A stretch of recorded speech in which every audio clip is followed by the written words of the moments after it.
নমস্কার, আপনারা দেখছেন এস বাংলা। আপনাদের সঙ্গে রয়েছি আমি সুপর্ণা। আজকে ছয়ঘড়ি অঞ্চল তৃণমূল কংগ্রেসের ডাকে ছয়ঘড়ি বাজারে একটি নির্বাচনী সভা অনুষ্ঠিত হয়।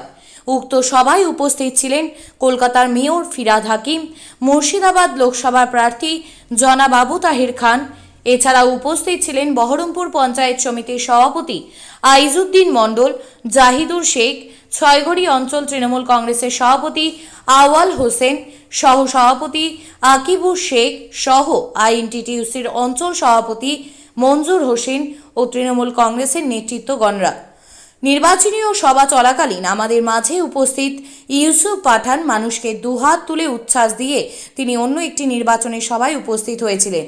চলুন দেখে নেওয়া যাক নির্বাচনী সভার কিছু মুহূর্ত।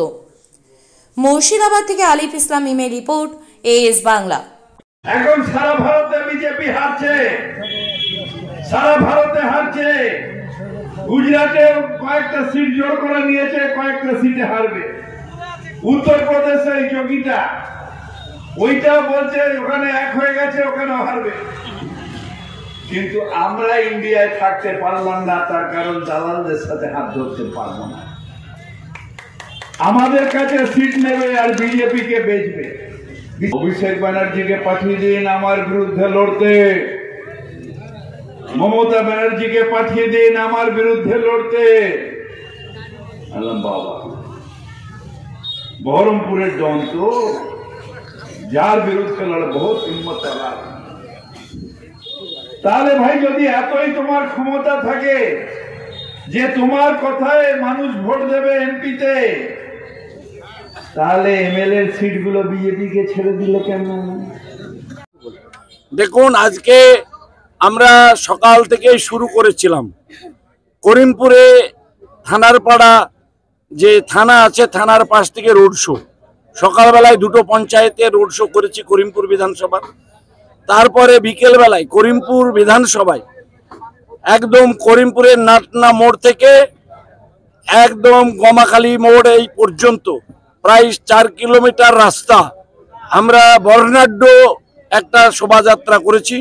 সেখানে আমাদের প্রার্থী বহরমপুরের ইউসুফ পাঠান ছিল। কম করে 1 লক্ষ লোক জমায়েত হয়েছিল ওই প্রোগ্রামটায়। তারপরে ওখান থেকে ফিরে এসে শুধু মানুষের ঢল জলঙ্গিতে আমরা সভা করেছি।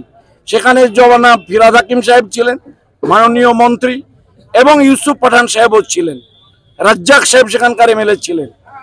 সেখানেও প্রায় 50 থেকে 60 হাজার লোক জমায়েত হয়েছিল। 3 ঘন্টা ধরে অপেক্ষা ছিল। তারপরে সেখান থেকে সভা করে ছয়ঘড়িতে লাস্ট সভা। সেখানে ফিরহাদ হাকিম সাহেবকে পেয়ে গেলাম, আমি ছিলাম, আইজউদ্দিন সাহেব ছিল। আর রাস্তার ধারে দাঁড়িয়ে 1 মিনিট টাটা বাই বাই করে আমাদের ইউসুফ পাঠান চলে গেল। এখানেও 1-2 হাজার লোক, মিনিমাম 2000 লোক এখানে উপস্থিত হয়েছিল, 2-3 হাজার লোক এখানে উপস্থিত হয়েছিল। তো যেখানেই যাচ্ছি শুধু মানুষের ঢল। তো সহজেই বোঝা যাচ্ছে নির্বাচন কি হবে। যেমন মোহাম্মদ সেলিম রায়গঞ্জে ঝাঁটা ফুটা করে সেখানকার মানুষ বিদায় করে দিয়েছে, এবার মুর্শিদাবাদের মানুষ তার থেকে বেশি বিদায় করবে, নিশ্চিত থাকুন। আর বিজেপি তো খাতা খুলবেই না। মুর্শিদাবাদে 3-3 এবার মমতা বন্দ্যোপাধ্যায়ের হাতে যাবে এবং মমতা বন্দ্যোপাধ্যায়ের হাত শক্তিশালী হবে। লোকসভা অধীর লালগোলায় একটি সভাতে বলেছিলেন যে তৃণমূলকে ভোট দেওয়া মানে বিজেপিকে ভোট দেওয়া।